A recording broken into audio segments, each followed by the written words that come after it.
GOP representative and Republican Congresswoman Marjorie Taylor Greene is stepping down, saying she will resign from office in January. I have too much self-respect and dignity. I love my family way too much, and I do not want my sweet district to have to endure a hurtful and hateful primary against me by the president that we all fought for, only to fight and win my election while Republicans will likely lose the midterms. Her announcement comes days after her public fallout with U.S. President Donald Trump, with the president rescinding his support for her. Greene had been a longtime ally and supporter of the president, helping to garner support and get him elected.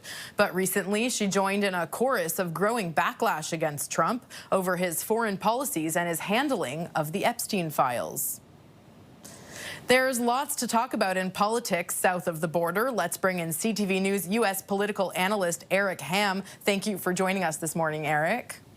It's good to be with you. Thanks for having me. So Marjorie Taylor Greene has long been amongst the president's top supporters for the last 5 years. How shocking is this latest?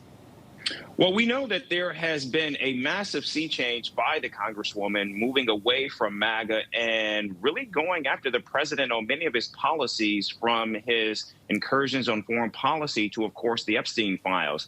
And while certainly the tension was rising and becoming increasingly more palpable, many people simply did not see this coming from Marjorie Taylor Greene actually resigning her seat. And this has been a very, very bad week for Republicans and for the MAGA base.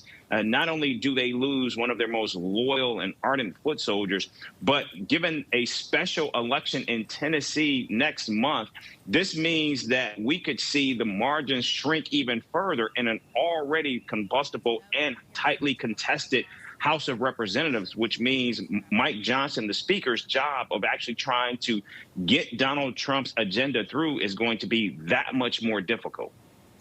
Could her defection be a sign of things to come? Are we getting close to Donald Trump's so-called lame duck phase as president?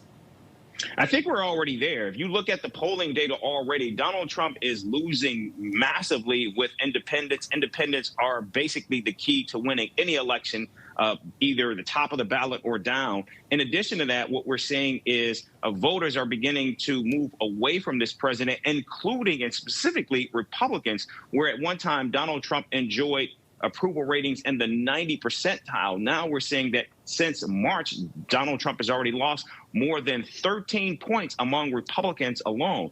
And so when you look at where he is right now, heading into the midterm elections, it is looking very, very difficult, particularly given the grim economic news that is coming out of the United States, the president's recent capitulation on tariffs, which have been a massive, massive sting on the economy, both here as well as abroad.